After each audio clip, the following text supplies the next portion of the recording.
Olá pessoal, aqui é o Thiago Mendes, eu sou o gestor responsável pela estratégia de renda fixa do Bahia Asset. Eu vou falar rapidamente aqui para vocês sobre o cenário atual de mundo de Brasil e como a gente tem se comportado diante desse ambiente atual que estamos vivendo nos mercados.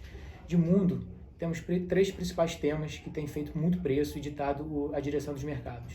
A inflação global e a resposta de política monetária, o conflito entre Ucrânia e Rússia e também o que tem acontecido na China, tanto na parte estrutural, uma desaceleração estrutural que a China está vivendo, e também a questão do Covid, que ainda é um assunto muito relevante lá no curto prazo. Sobre esse primeiro tema, que na nossa opinião é o principal driver de direção dos mercados, foi para trás e ainda vai ser para frente, a gente está vendo uma situação um pouco diferente. No começo do ano, os bancos centrais, principalmente dos países desenvolvidos, estavam se deparando com uma economia que já estava com uma inflação muito alta, a atividade econômica ainda muito forte, nível muito forte de geração de emprego, de atividades, e juros em níveis muito baixos. Era um descompasso muito grande entre política monetária e situação econômica. A política monetária estava olhando para um ambiente recessivo, que foi lá em 2020 no Covid, enquanto a economia já dava sinais fortes de aceleração e a inflação estava muito alta. Então, os juros, na nossa opinião, era em uma direção, que era a normalização de política monetária. Adiantando o tempo e chegando até hoje, vemos uma situação um pouco diferente.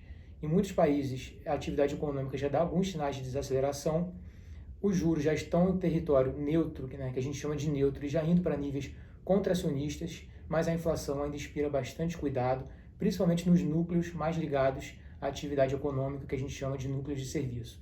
Então, a gente ainda acredita que o combate à inflação ainda não acabou e os bancos centrais ainda vão ter que manter uma postura vigilante.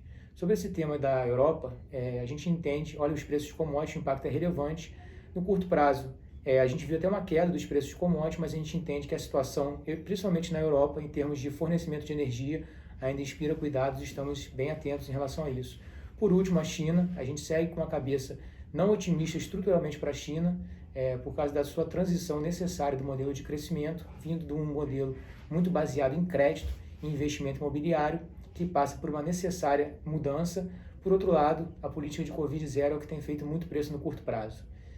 Diante de uma possibilidade de uma revisão dessa política, isso acabou fazendo preço e a gente revisou aqui um pouco os nossos portfólios. Então, o que a gente tem feito? Tá? Na parte de juros internacional, como eu falei, a gente entende que o combate à inflação ainda é um tema relevante, os bancos centrais ainda vão ter que se manter vigilantes.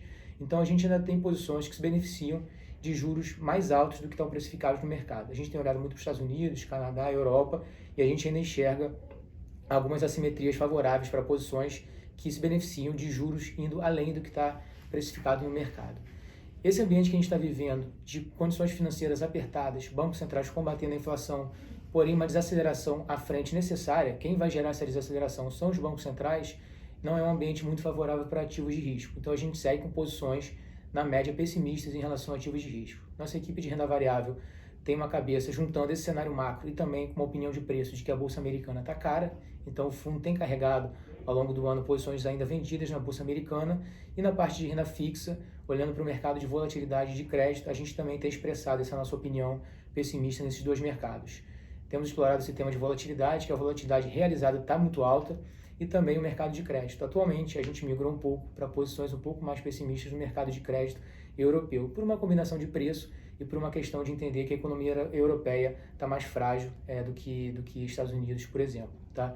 Na parte de moedas, esse ambiente de aperto de liquidez e desaceleração econômica tende a favorecer o dólar. Ao mesmo tempo, os Estados Unidos está numa posição relativa melhor do que, por exemplo, a China e a Europa. Isso tende a favorecer o dólar americano. Por outro lado, o dólar já subiu bastante no ano, foram posições que a gente carregou que também trouxeram ótimos resultados para o fundo, e diante dessa perspectiva de uma animação, pelo menos de curto prazo, com uma reabertura da China no início do ano que vem, a gente optou por reduzir bem as nossas posições aqui, e hoje a gente está mais neutro em relação ao dólar nos fundos macro aqui do Bahia Asset. Sobre o Brasil, também falando da volatilidade recente, que aumentou bastante nesse período pós-eleição, a gente entende que os ativos brasileiros, na média, principalmente juros e câmbio, eles vieram de um ponto inicial, logo depois da eleição, de um prêmio muito baixo. Estamos falando aqui da curva de juros brasileira. O mercado chegou a precificar, mais ou menos há umas 3, 4 semanas atrás, estabilidade de juros nos próximos 6 meses, depois o início de um ciclo de queda pelo Banco Central de quase 4%, levando a Selic para níveis abaixo de 10%. Nesse mesmo momento, a gente viu os juros de 10 anos americano, por exemplo, acima de 4%. Tá? Nesse período de 3 semanas, a situação se inverteu completamente Enquanto a gente teve um movimento de queda de taxas futuras lá fora, o juro americano hoje de 10 anos está ali perto de 3,70. Se a gente pegar países comparáveis ao Brasil em termos de mercado, México, África do Sul, tivemos um movimento relevante também de juros para baixo, o Brasil foi na direção oposta e a gente viu uma recomposição muito grande de prêmio de risco nos ativos brasileiros, principalmente nos juros, obviamente lastreados nessa incerteza fiscal que estamos vivendo.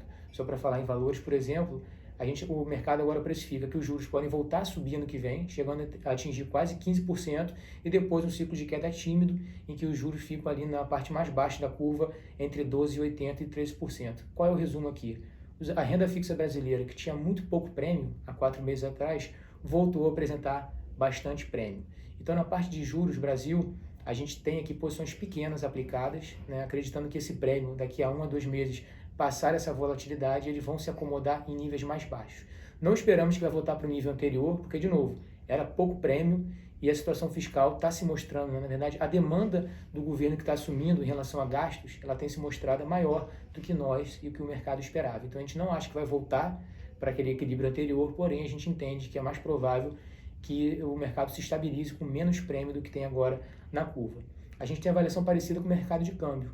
Nesse mundo, a gente acredita nessa tese, que já é uma tese bem consensual, de que o Brasil é um beneficiário relativo nesse mundo de commodities alta, escassez de energia e escassez de alimentos. Então, os produtos que o Brasil exporta, eles são beneficiados por esse novo arranjo geopolítico. Ao mesmo tempo, a Selic ainda está em níveis muito altos, 13,75, faz com que apostas contra o real sejam caras, ou seja, é caro vender a moeda brasileira. E, ao mesmo tempo, o real se depreciou enquanto outras moedas tiveram uma valorização frente ao dólar. Ou seja, o real ele performou muito pior do que seus pares.